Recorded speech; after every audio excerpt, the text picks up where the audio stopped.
for medical nanobots. Our first speaker is Dr. Alex Travis. Dr. Travis is joining us from Cornell University and will be speaking about a topic which has already been referred to in several of this morning's presentations, the criticality of power.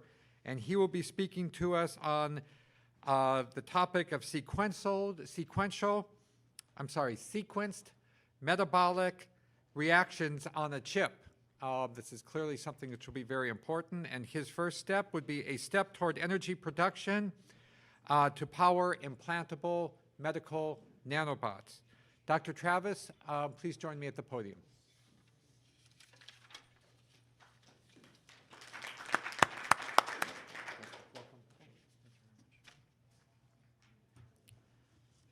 Well, I'd like to thank everyone at United Therapeutics, particularly Dr. Rothblatt and Dr. Bloomberg, for inviting me.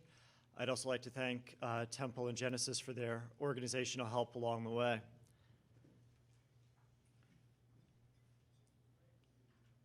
Where do I point this? It's right there. It should be the arrow right here, the top one.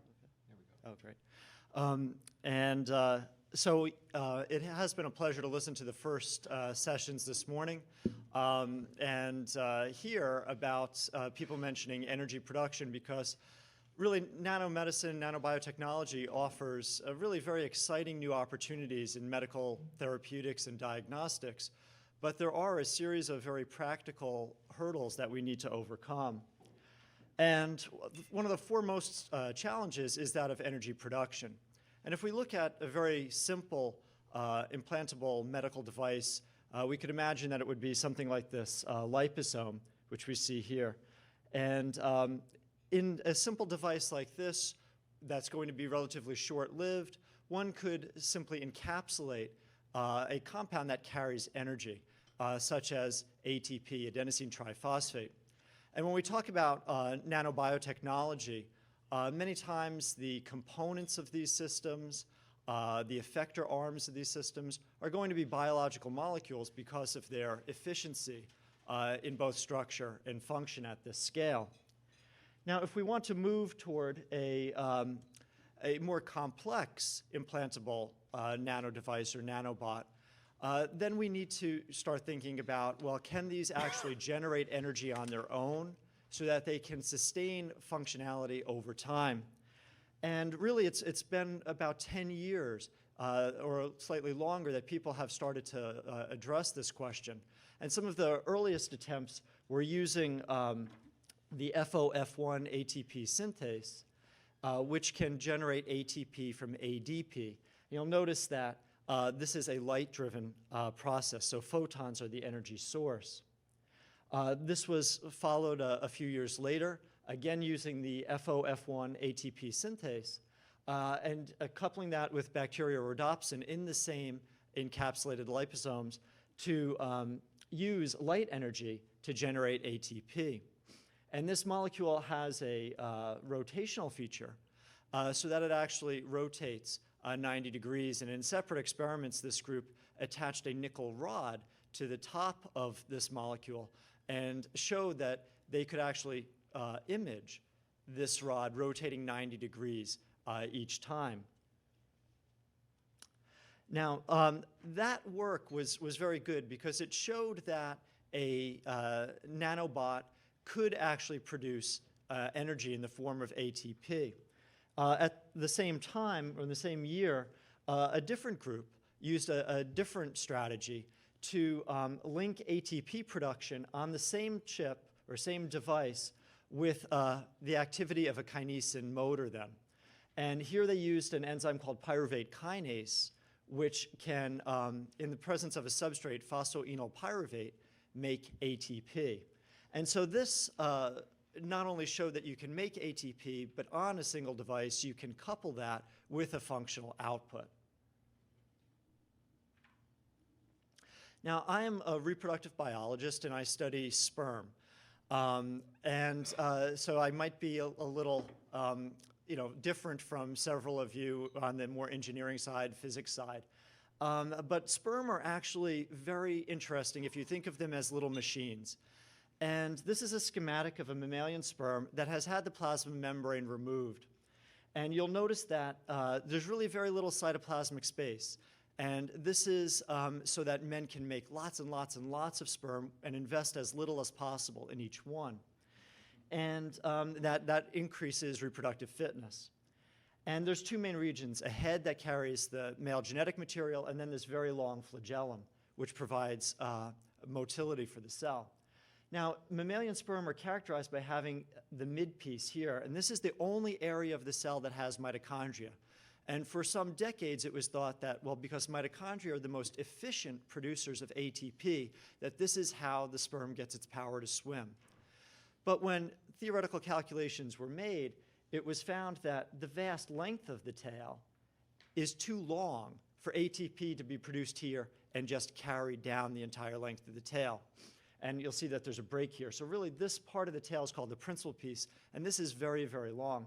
And so I started looking at a structure called the fibrous sheath, which surrounds the central axoneme in this area.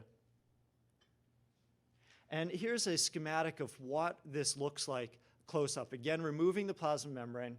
And you'll see that the fibrous sheath actually has these columns and these ribs, and it surrounds the central axoneme. And what we found was that the fibrous sheath is not just a cytoskeletal structure to provide stability for the tail, but it actually acts as a scaffold for the enzymes of glycolysis. And these isoforms of these enzymes are actually slightly different than they are in the other cells in your body. And for many of you who work with proteins or are looking at hybrid organic, inorganic devices, you might know that one of the central problems when you try to tether proteins to a surface is how do you get them to retain function? Usually for a protein to work, there has to be some kind of binding pocket for a substrate to come in, and then the protein enzyme will move in some fashion. It'll have a conformational change that'll allow a catalytic activity. And so sperm have, in a sense, done a lot of this troubleshooting for us in figuring out how to tether these enzymes to this solid support. And here's the pathway of glycolysis, and I don't want to kind of have you go back in your minds to biochemistry class as an undergraduate and then promptly all fall asleep. But the pathway of glycolysis has 10 steps, and I'm going to focus today on the first 2 steps, hexokinase and glucose 6-phosphate isomerase. You'll notice that there's asterisks after some of these enzymes, and those are the enzymes for which a germ cell-specific variation has already been found. For some of these, we know it at the sequence level. For some, we just know that the protein behaves differently. But as you see, many of these, we already know that there are these germ cell-specific isoforms. You'll see also at the bottom that I've kind of cheated and added one extra enzyme, which is lactate dehydrogenase. This is not in the pathway of glycolysis, but it's kind of a linker to other pathways, and it's very important, as I'll mention, if we want to make this into a practical system. So we looked at then these first 2 enzymes of glycolysis, hexokinase and glucose 6-phosphate isomerase. And you'll see this area in yellow. This is the germ cell-specific domain for hexokinase, and that is a region that targets it and enables it then to bind to different structures in the sperm. So what we did was we simply removed that area and replaced it with a histidine tag. And a histidine tag is a sequence of amino acids that enable it to bind to nickel ions as an attachment chemistry. We then use the same strategy to put a histidine tag on the GPI enzyme. What we'll see here is this is Kumasi brilliant blue staining. This labels basically all proteins. So when we purify this, it gives us a readout of how many other proteins are in our final preparation. Then these are Western blots, immunoblots using antibodies against the histidine tag and antibodies against hexokinase to show that our protein actually has the his tag, and it is in fact the major thing that we're purifying. Here GPI, you can see from the Kumasi stain, this prep is a little cleaner, but also that we're producing the proteins that we think we are.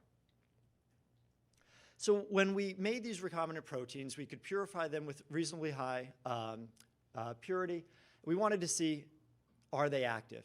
Can we put them onto a gold chip using this nickel NTA attachment chemistry and have them be functional? And the answer is yes, they are functional. This is hexokinase activity alone, and this is GPI activity.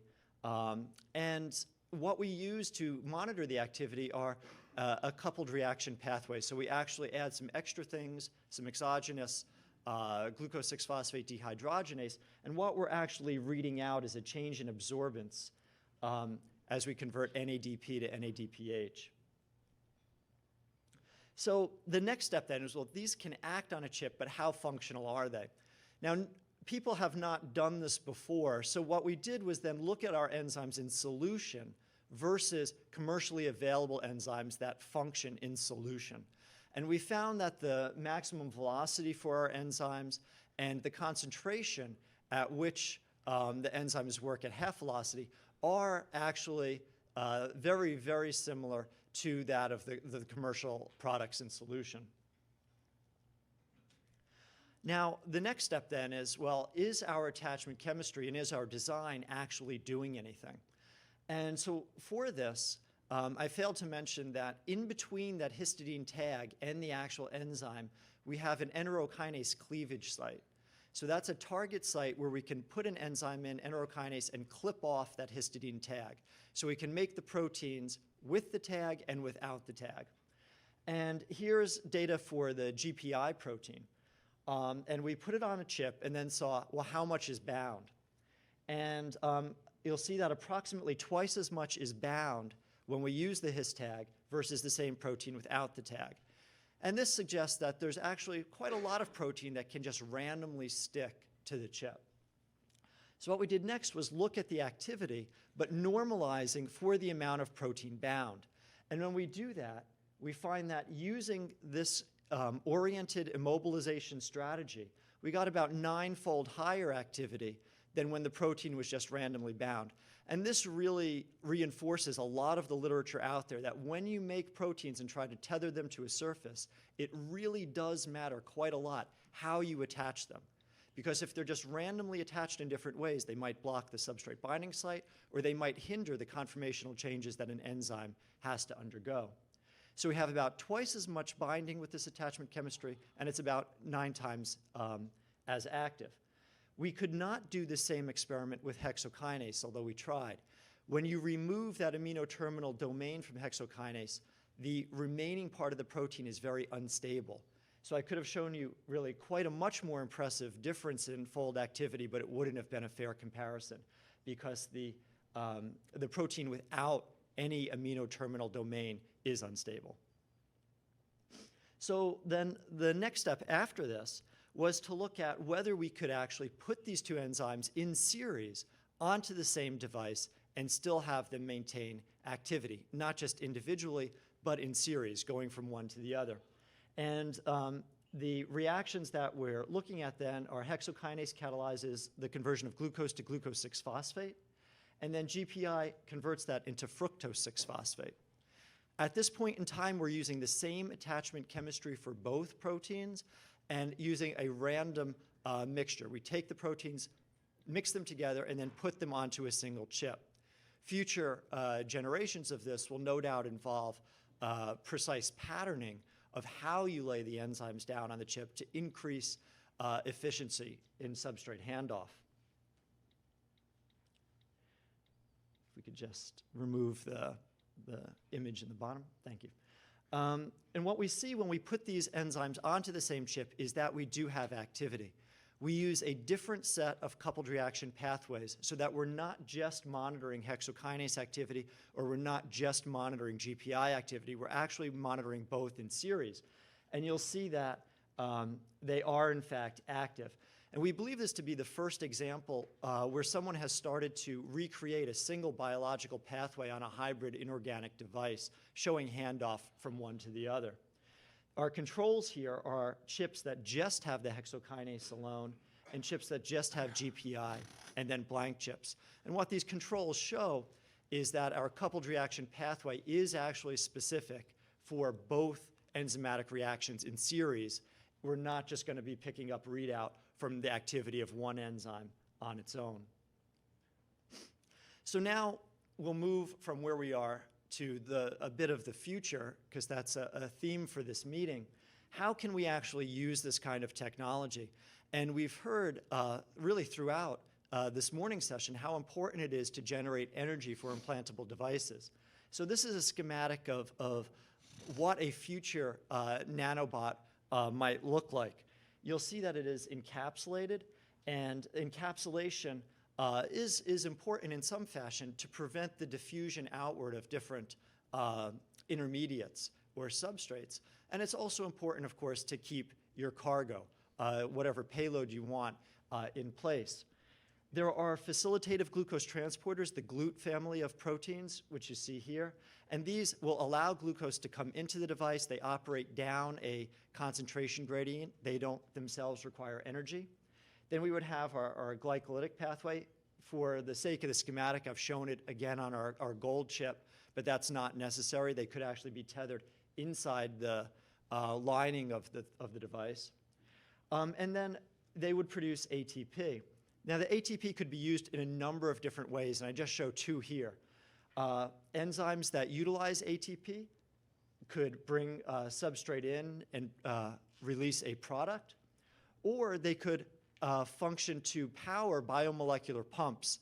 And there are actually known biomolecular pumps called the ABC transporters.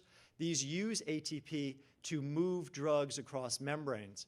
The other name for this family are the multi-drug resistance proteins. Those of you who are clinicians will recognize these as a tool that different bacteria use to become resistant to antibiotics. And so when an antibiotic enters into a cell, they use these proteins to actually kick it back out so that the bacterium does not become injured. Cancer cells can also use these as a means of becoming resistant to treatment. And here we envision actually the opposite. We would use these proteins, they would be powered by the ATP from the device to then release a cargo. Now you could think, well, why don't you just preload ATP into the system and it could still power this? And that is true if you want it to work at kind of a maximal velocity for a short period of time. If you want to use this in a fashion over time or control the kinetics of the release, then you can get into slightly more complex engineering where the rate of production of ATP could actually control the rate of output of your drug. And I think we're going to be hearing some talks later about how you can actually target a system like this, say, to tumor cells with different antibodies on the surface. Now, I mentioned before that in my chart of glycolysis, I did add one extra step, which was that of lactate dehydrogenase. And there is a germ cell-specific variant of this enzyme as well. And that's really quite important because the end product of glycolysis is pyruvate. And if we add this one extra step, we can convert that to lactate. And that does two things for our device in terms of making it practical. The first is that we can then kick out the lactate through monocarboxylate transporters so we don't get end product inhibition. If we just had pyruvate or even lactate build up over time, the system would shut down because of end product inhibition. By removing that through a known biological transporter system, you prevent that. But the other great advantage to having that enzyme there is that it replenishes NAD+, which is a needed coenzyme for one of the enzymes, GAPDH, to function. So in this way, the pathway can kind of self-replenish what it needs to maintain activity over time.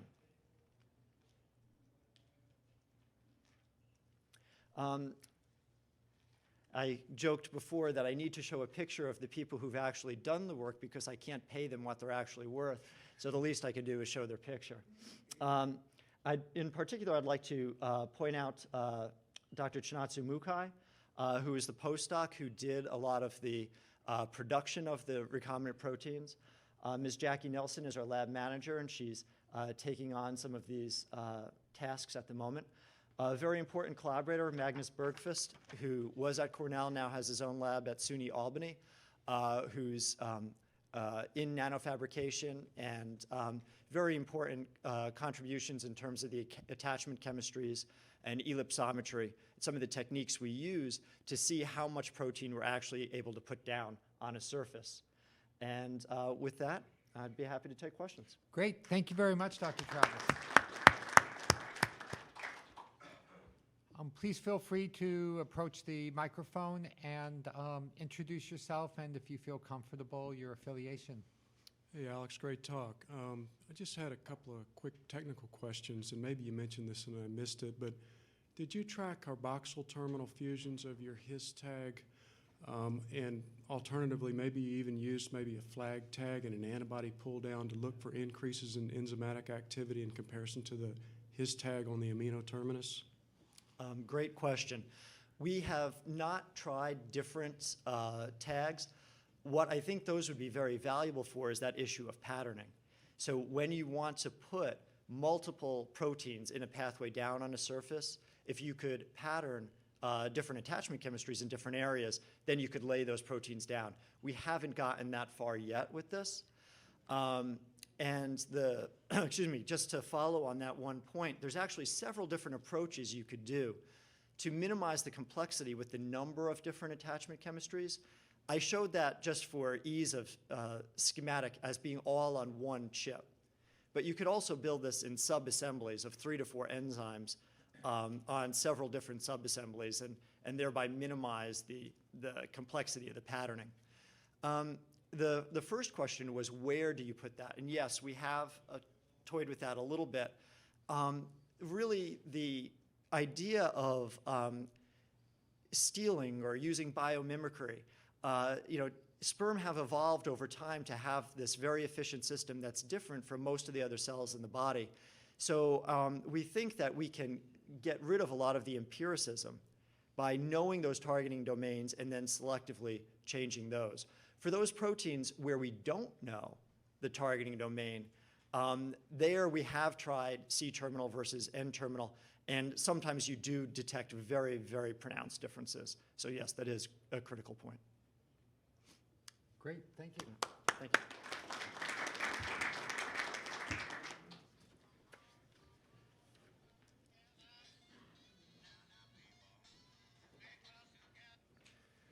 Dr. Travis, I really was impressed with your talk. The topic for this session is technology development pathways for medical nanobots. And beyond a doubt, I think the pathway that you laid out for energy production is going to be something used over and over again in the future. It's interesting, when we think about the pathways we have for transportation, they are named after people who sort of paved those areas, whether they're Native American settlers or Spanish American explorers. And we heard about the Swan-Ganz catheter, and I am quite sure that people like you are going to be recognized with having these nanobot pathways named for them in the future. So I really applaud the research that you and your team are doing, and thank you very much for it.